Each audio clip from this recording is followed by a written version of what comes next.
Muy buenas tardes a todos y todas. Les damos la bienvenida una vez más desde la Dirección General de Educación a Distancia y Tecnologías de la Universidad Nacional de La Plata a este espacio que hemos denominado Ciclo de Asesorías en Línea para Educación a Distancia. No queremos dejar de agradecer a todos y todas los docentes de nuestra universidad, como así también de otras instituciones educativas, que nos han venido acompañando en los encuentros anteriores. Como hemos mencionado en otras oportunidades, este ciclo es solo una de las tantas acciones que forma parte del PAED, Proyecto de Apoyo a la Educación a Distancia. Este proyecto es articulado con la Secretaría de Asuntos Académicos de nuestra universidad y creado puntualmente para este contexto tan particular y tan excepcional que nos toca transitar como universidad. Este encuentro, como los anteriores, son simplemente una primera aproximación a estos grandes temas o componentes que atraviesan nuestras propuestas educativas mediadas por tecnología. Desde la dirección venimos trabajando hace mucho tiempo en la elaboración de materiales y otros recursos con el propósito de poder acompañarlos y acompañarlas en este proceso. Aquellos a los que les interese seguir profundizando en estos temas, puede consultar en nuestro portal de entornos virtuales, www.entornosvirtuales.unlp.edu.ar, en los denominados espacios para docentes que van a encontrar en cada una de las facultades dentro de nuestro entorno aulas web, o bien pueden ponerse en contacto con los representantes de educación a distancia de sus unidades académicas que los estarán orientando para tal fin. Y obviamente pueden encontrar estos encuentros, este ciclo de charlas en nuestro canal de YouTube, como así también otros materiales que tenemos en nuestro canal. Así que los invitamos a que pasen por allí. También queremos recordarles que este ciclo de encuentros pretende darnos algunas pistas, ciertas coordenadas que nos permitan acompañar un proceso de virtualización de nuestras clases que es mucho más complejo y que está condicionado, entre otros factores, por las particularidades de sus disciplinas, por los diversos acuerdos institucionales al interior de sus unidades académicas, al interior de sus cátedras, etc. En este sentido, este encuentro, como también los anteriores, pretenden simplemente abrir un mundo de posibilidades que ustedes irán resignificando en el contexto de sus cátedras. En el encuentro de hoy vamos a contar con la presencia de Fernanda Esnaola. Fernanda es coordinadora del área de carreras y planes de estudio a distancia de la Dirección General de Educación a Distancia, y va a trabajar la creación de materiales para clases a distancia. Fernanda abordará puntualmente qué definiciones tenemos que tomar al momento de delinear una propuesta formativa a distancia, cuáles son los procesos que están involucrados en el momento de diseño de materiales y de otros recursos educativos, y qué otros recursos necesitamos para crear esos materiales. Esos recursos que ya existen en la web, que ya han sido creados por otros colegas quizás, y que son necesarios y los podemos resignificar para crear nuestros propios materiales educativos. Así que sin más preámbulos, los dejo con Fernanda. Hola, Fer. Hola Mari, ¿qué tal? Buenas, ¿cómo les va? Hola a todos y todas. Como decía Mari, estos encuentros tratan de ahondar en un tema en particular, porque precisamente una de las primeras decisiones que tenemos que tomar al imaginar una propuesta educativa o al imaginar un material es el alcance de ese material. Entonces, lo primero que pensamos fue en que podían mostrarse estos materiales y estos temas en distintas estrategias o de distintas formas para que ustedes pudieran hacerse de ellos. Entonces, este ciclo de encuentros de hoy nos va a centrar en esto que llamamos materiales para clases a distancia, porque en realidad lo que empezamos a ver es que cuando en la instancia que estamos ahora, o que ya transitaron, o que están transitando, que es imaginar una propuesta, en ese momento empezamos a definir precisamente qué temas vamos a ahondar y su alcance y los medios que vamos a utilizar para poder dar esta propuesta educativa, para poder a activarla o darle vida, ¿sí? En este momento que estamos, particularmente es una propuesta que quizás ustedes ya tenían implementada en una modalidad o en una opción educativa presencial y tienen que de alguna manera virtualizarla. Entonces, cuando empezamos a ver precisamente cuáles son los temas, su alcance y los medios, es que empezamos a ver con qué materiales educativos vamos a contar, con qué otros recursos que no necesariamente son creados con intencionalidad didáctica, pero que nosotros vamos a incluir en nuestra propuesta, precisamente para utilizarlos en nuestra propuesta de enseñanza, qué actividades podemos hacer, ¿sí? Para que los y las estudiantes puedan trabajar teniendo como objetivos específicos, y también cómo vamos a evaluar esos aprendizajes. Entonces, como decíamos, en este encuentro lo que vamos a empezar a pensar y vamos a hacer foco es en particularmente en los materiales. Esto que presentamos como materiales y recursos es precisamente estas definiciones que podemos acordar en primera instancia, que cuando hablamos de materiales que fueron creados con una intencionalidad educativa, ¿sí? En cambio, cuando estamos hablando de recursos, podemos hablar de papers, manuales, páginas web, una multiplicidad de recursos que no necesariamente fueron creados con una intencionalidad educativa, pero que nosotros sí los vamos a usar en nuestra propuesta. Entonces ahí lo que podemos empezar a pensar es que, por un lado, podemos crear nuestros propios materiales, y por otro lado, podemos usar recursos o materiales que hayan sido elaborados por otras personas, ¿sí? Entonces, cuando pensamos en construir los propios, sabemos que en esos propios podemos precisamente incluir materiales, o sea, ideas, la palabra de otras personas, a partir del uso de las citas, ¿sí? Estas citas pueden ser citas directas o citas indirectas, pero todas están contempladas según lo que dice esta ley a nivel local, a nivel en Argentina, que es la ley del régimen legal de propiedad intelectual. Entonces, respetando las normas de citas establecidas por esta ley, nosotros podemos perfectamente utilizar obras de otros en la estructura nueva de un material creado por nosotros.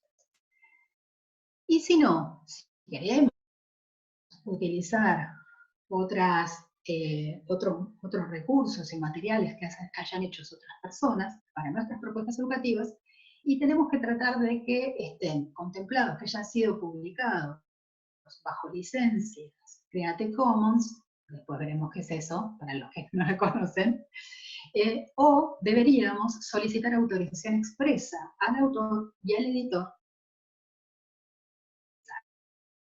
Entonces, pensemos en diseñar un material.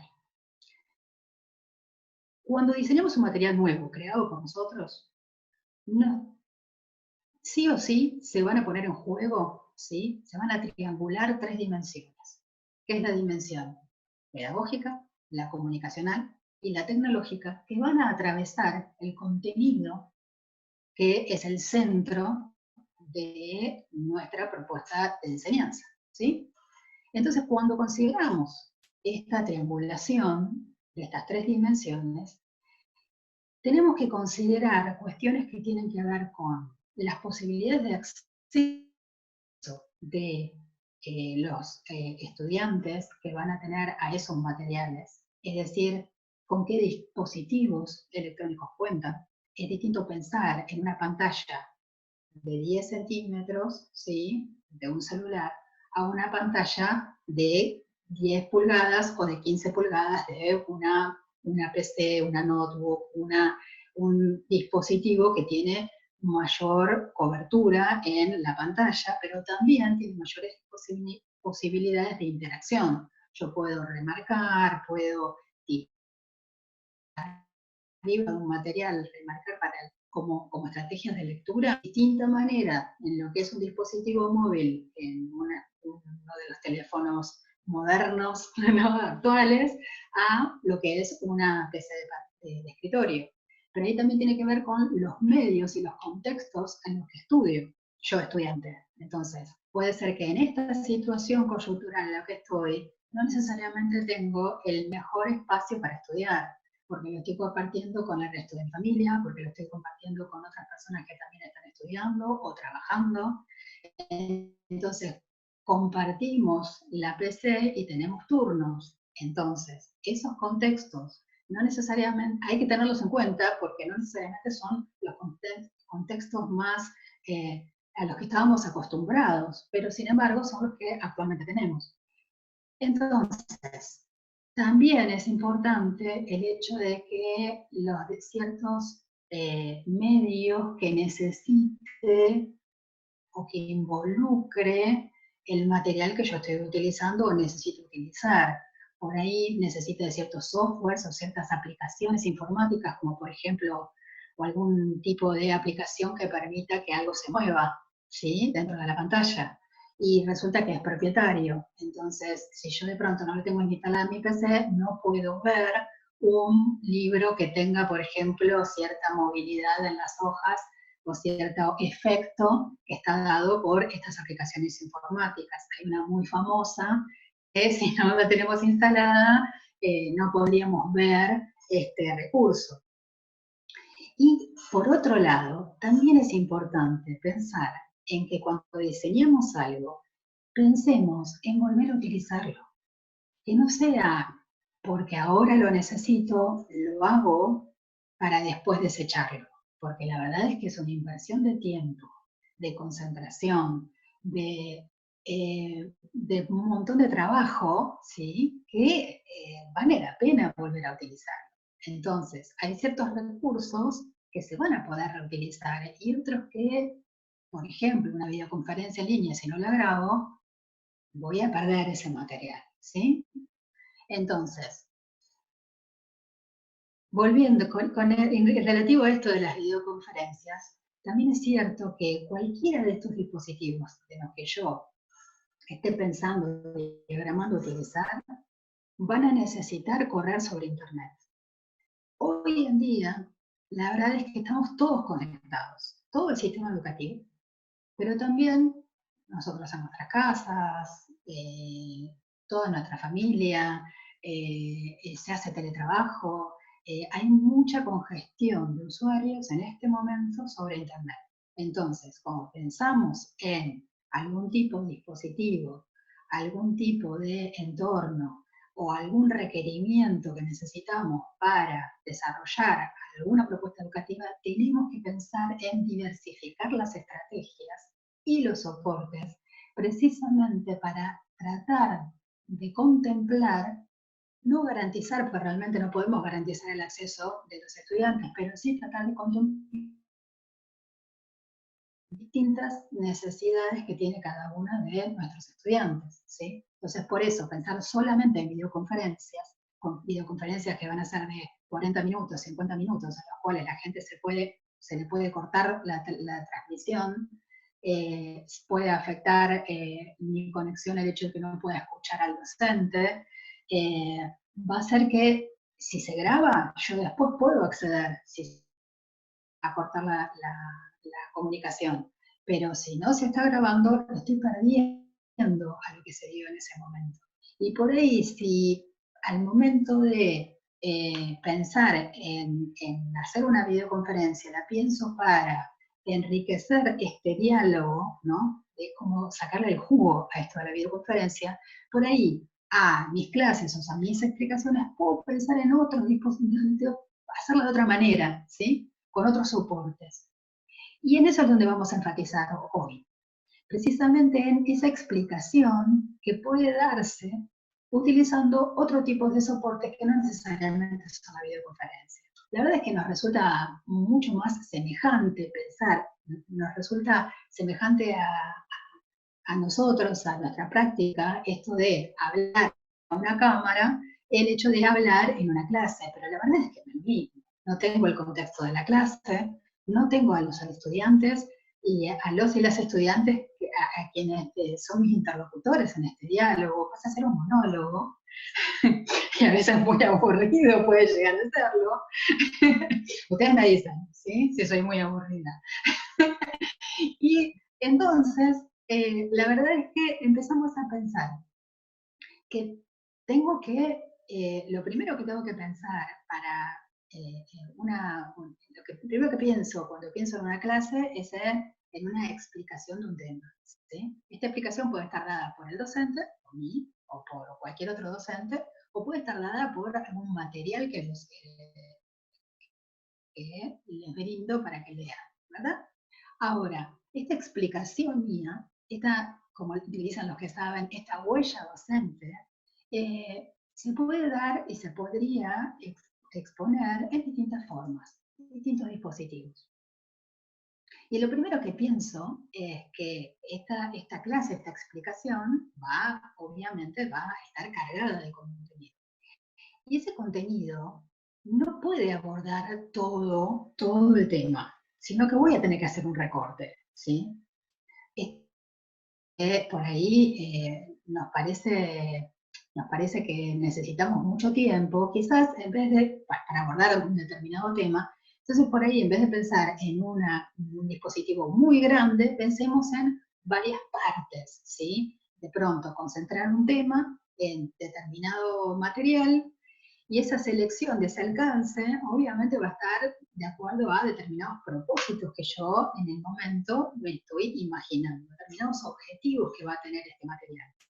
Y eso implica también seleccionar un camino para poder brindar la información que va a contener, pero también pensar en que un dispositivo creado por mí de esa manera no solamente va a concentrar material y las ideas de otros autores que yo les voy a presentar a mis estudiantes, sino que también va a poder elaborar y sugerirle enlaces a otras lecturas, a otros recursos que están en la web.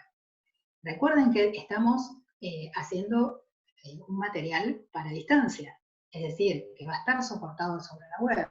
Entonces, ¿por qué no utilizar precisamente esos recursos que tiene el Internet? Que yo pueda hacer, aunque sea un texto escrito, que yo en ese texto escrito pueda vincular con otros textos y pueda precisamente dejarle la huella al estudiante de qué sería interesante que busque. Interesante si es una bibliografía complementaria e imprescindible si es una bibliografía obligatoria. Entonces, cuando pensamos que en el contenido, también tenemos que pensar en cómo lo vamos a presentar, qué forma le vamos a dar. Si estamos pensando en un texto, tendríamos que definir desde el formato de la fuente, desde el formato de la hoja, es decir, crear una plantilla. Y dicen los comunicadores que lo importante aquí es conservar esta forma para que sea una constante. Es decir, que en todos los materiales que yo elabore, precisamente respete esa forma. ¿Para qué? Para que los estudiantes o el lector vaya directamente, ya sepa en qué lugares están, las notas, en qué lugares está el título, en qué lugares está la introducción, es decir, toda la estructura de ese material. La extensión, no es necesario pensar en una extensión. Generalmente nosotros recomendamos una extensión que va entre los 10 y las 20 páginas, pero la verdad es que ustedes mismos van a poder ver de acuerdo a las necesidades que tienen particularmente su material. Y recién hablábamos de forma y hablábamos de cómo se relaciona con la estructura. Y la estructura mínima que tiene que tener una clase, sea esta textual o sean otros soportes, va a ser claramente un título y una bienvenida que hace de introducción. Es esa introducción precisamente la que presenta el tema, la que lo vincula con la unidad, el bloque, módulo, que se vincula con la propuesta mayor, ¿sí? Y presenta también, obviamente, los objetivos y los alcances de este material, para luego sí desarrollar el tema. Ese tema desarrollado puede involucrar precisamente estos estos elementos que vinculan con otros textos, con otros recursos, con otras materias de la misma carrera, ¿sí? Y esta referencia siempre va a estar también a finalizar ese material. Esto tiene que ver con derechos de autor y propiedad intelectual.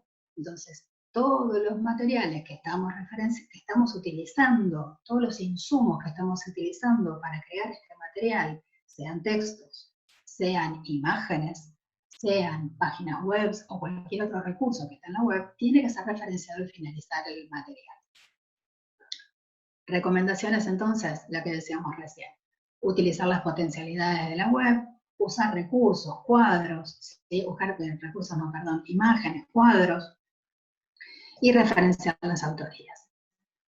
Y les traje un ejemplo muy sencillo, un ejemplo que trabajamos en la cátedra de la que formo parte como equipo docente, y aquí van a ver en pantalla que tiene simplemente una referencia de lo que es la cátedra, que forma parte como de la plantilla, definimos determinada letra, determinado interlineado y demás, que forman parte de la forma de este archivo, pero fíjense que ya rápidamente se pueden dar cuenta que aparece un icono que va a ser constante en todos los materiales. Ese icono de anotador con una chinche, en realidad es nota. Estas notas son de pequeñas sugerencias que le hacemos a los estudiantes acerca de, remarcando algún concepto, sobre alguna bibliografía interesante para recordar, algún tema que vincula con otras materias de la carrera, ¿sí? Y por otro lado, tenemos el uso de, acá en esta otra parte del material, fíjense que hay una mano indicando. Esta mano indicando la usamos para presentar posibilidades de reflexión. Preguntas que tienen que ver con vincular determinados temas, pero también, aguárdenme que acá. Pero también tenemos esta imagen de una autora que se está haciendo referencia. Fíjense que está la referencia de la imagen con un número, y después hay un enlace, ¿sí? Este enlace es de donde surge la cita que está acá, que está sumada a este material. Y precisamente esta foto y todos estos materiales están presentes en esta bibliografía que está referenciada al final del documento, ¿sí? Entonces están el código de la imagen con la fuente y toda la cita de todos los detalles de las obras usadas. Para este caso en particular utilizamos las normas APA, pero podríamos haber utilizado otras normas. Eso es de acuerdo a lo que ustedes decidan. Pero también es cierto que les hablé de la clase, y les hablé de la clase en un formato de texto. Y ese texto, después, nos puede servir para imaginarnos un guión para un video. Es decir, nos puede servir para precisamente imaginar las distintas partes que necesito involucrar dentro de un video. Quizás, en vez de hacer un video que explique todo lo que contenía la clase, puedo hacer un video para presentar determinada parte que esa clase contenía, ¿sí? Entonces, precisamente, esto que desde el primer encuentro con Mercedes aparece, de hacer videos cortos, videos breves, de una duración no mayor a 15 minutos, no es antojadiza, tiene que ver con mantener la atención, ¿sí? La atención, pero también tiene que ver con ciertos estudios que realizan los que saben al respecto de cuánto tiempo cuánto tiempo estamos acostumbrados a ver y a permanecer con atención en una imagen moviéndose como es la de un video, que hay una sola persona, o que hay un tutorial de algo que estamos viendo para indicarnos cómo se hace, ¿sí?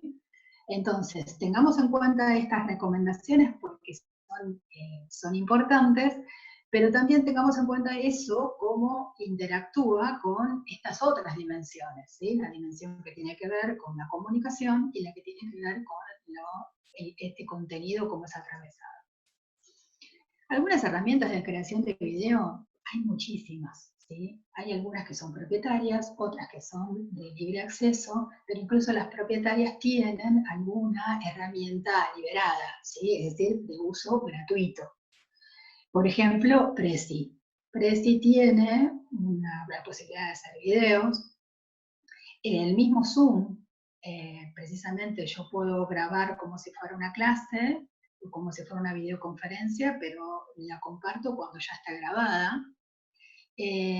Los mismos pueden ayudarnos a hacer microvideos explicativos, y existe uno en particular que está acá en pantalla, que se llama OBS Studio, que tiene la posibilidad de captar, al estilo Zoom, de captar la pantalla con la carita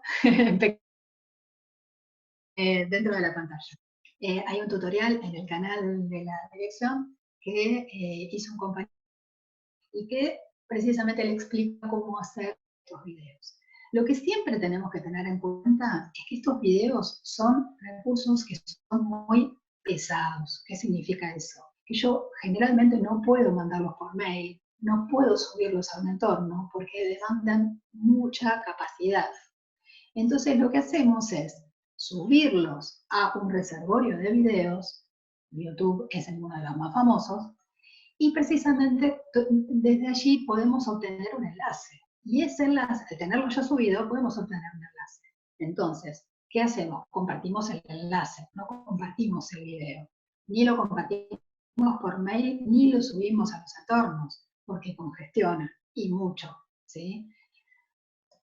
Y otra alternativa, que seguro todos tenemos este tipo de recurso, el recurso de la presentación digital, la presentación, la típica que denominamos directamente PowerPoint, ¿sí? Ese tipo de recursos de diapositivas, de la presentación digital, puede enriquecerse. Y seguro que tenemos para nuestras presentaciones digitales como apoyo de nuestra presentación, perdón, digitales no, presenciales, como apoyo de estas presentaciones siempre tenemos algún recurso o alguna presentación PowerPoint. Entonces, ¿por qué no enriquecerla? ¿Por qué no hacerla, convertirla en una audiodiapositiva? ¿Cómo hago eso?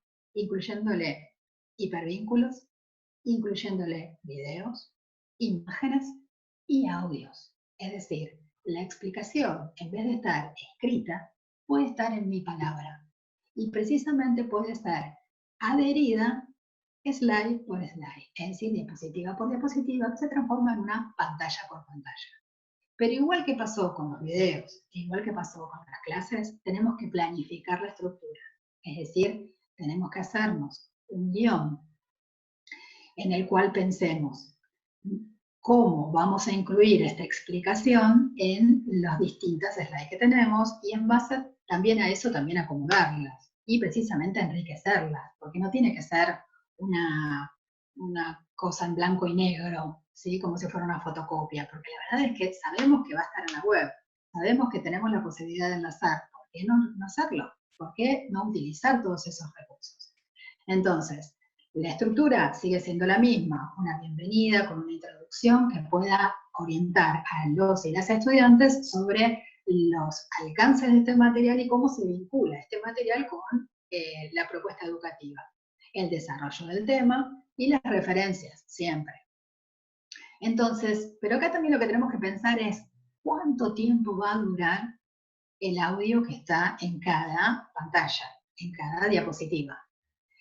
Y ahí es donde tenemos que pensar en la cantidad de información que vemos y la cantidad de información que escuchamos, ¿sí? Que va a escuchar el estudiante.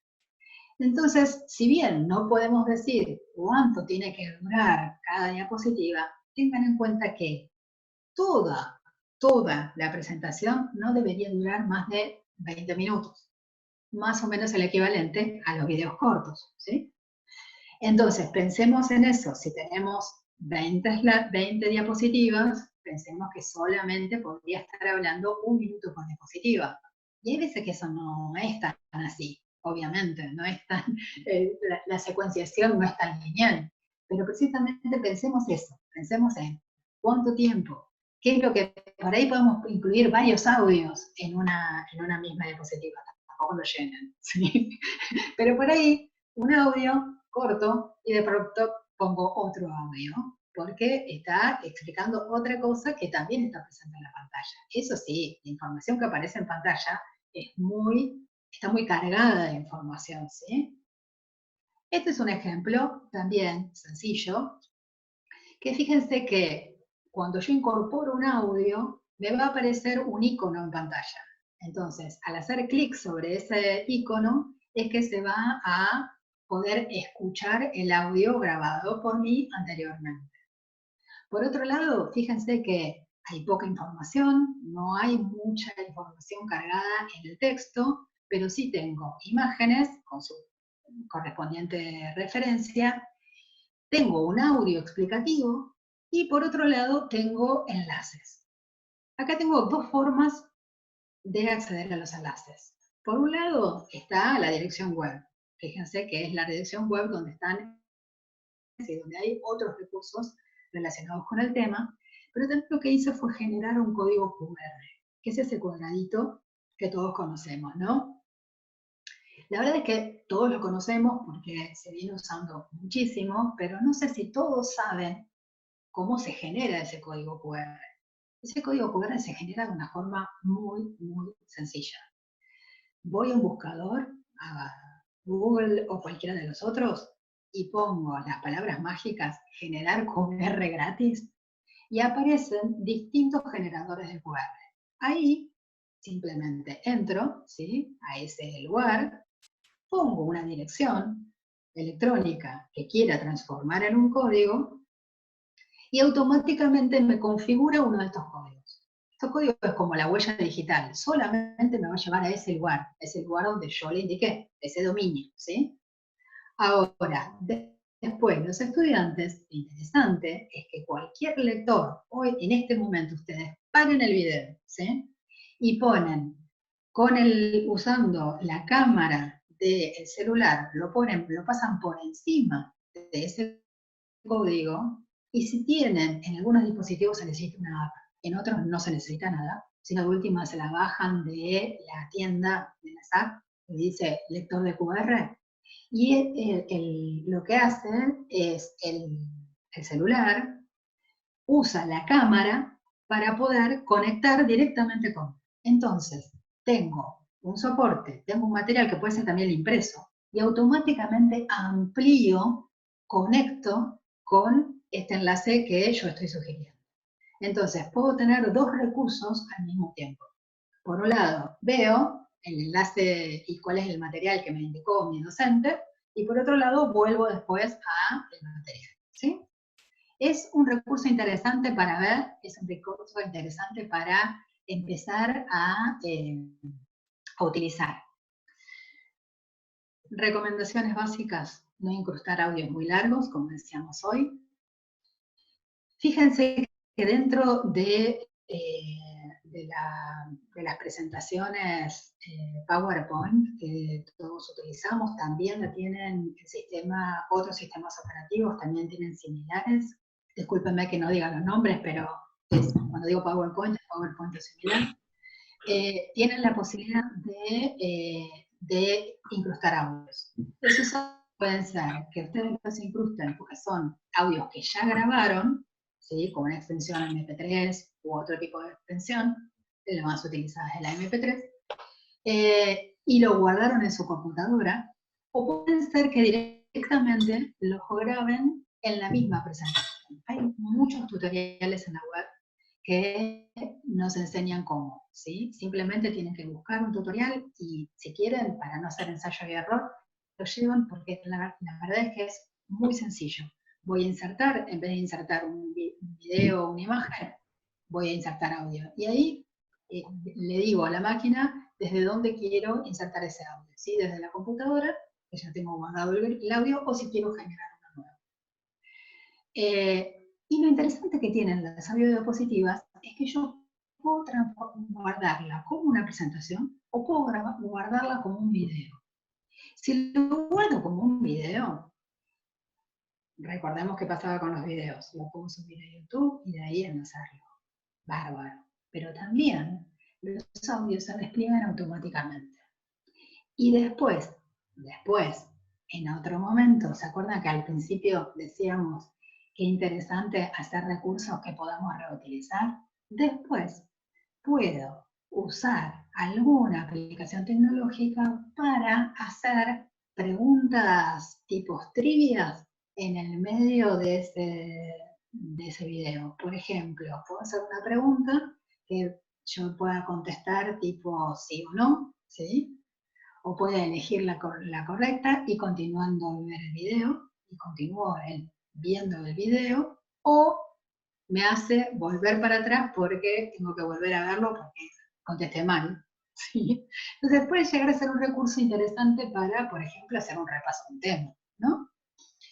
Y algo importantísimo, hagamos lo que hagamos, siempre, siempre debemos testearlo con alguien del equipo de docentes, antes de compartirlo con los estudiantes, ¿sí?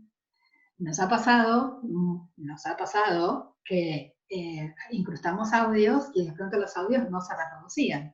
¿Por qué? Porque estaban guardados en mi computadora, pero no estaban asociados a la presentación.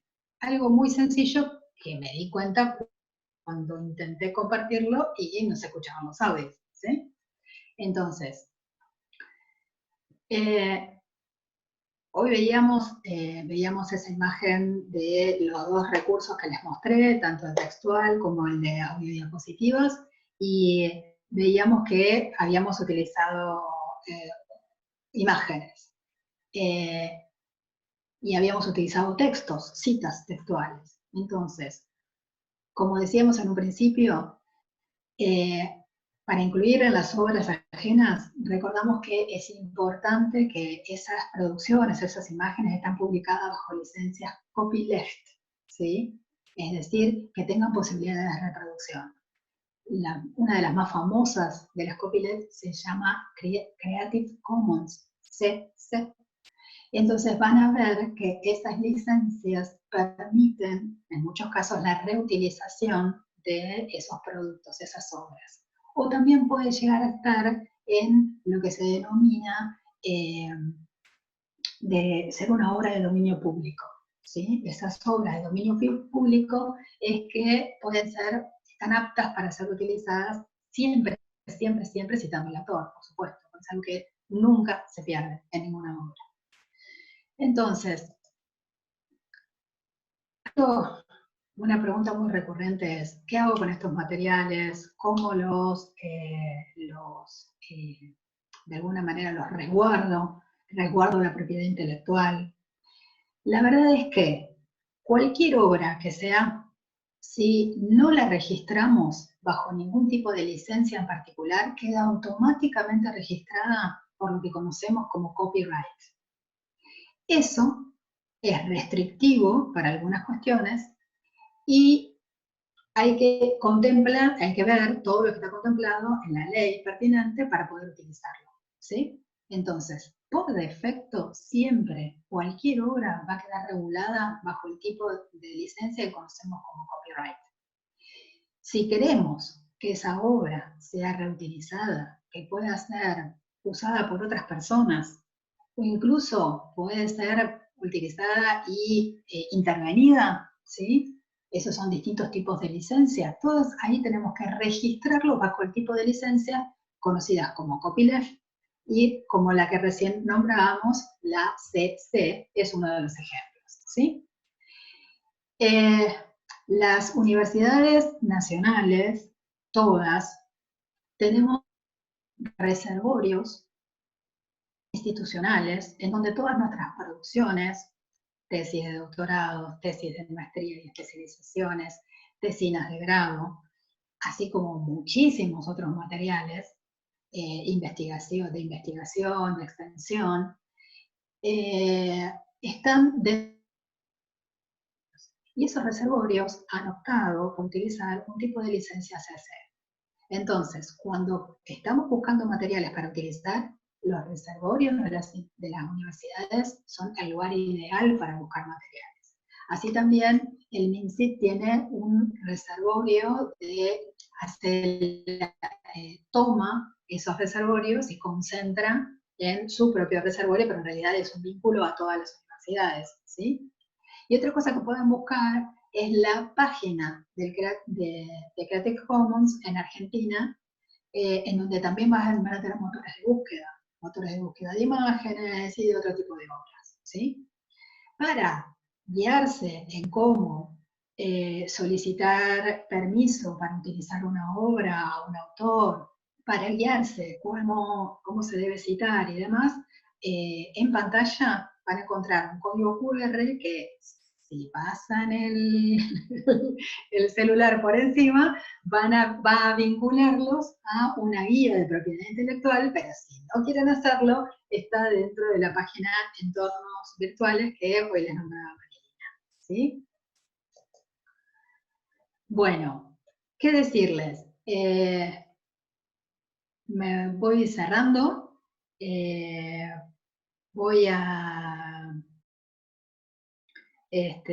decirles, a darles muchas gracias por estar, por compartir con nosotros este momento.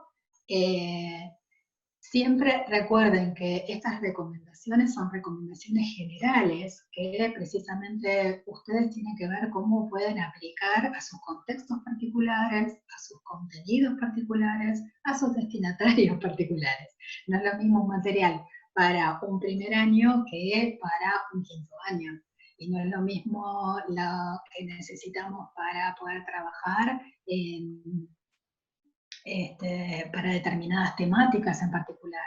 Entonces, insistimos, son recomendaciones generales, recomendaciones que también son frecuentes, se derivan como preguntas frecuentes, y que por eso nos pareció interesante poder hablar con ustedes, ¿sí?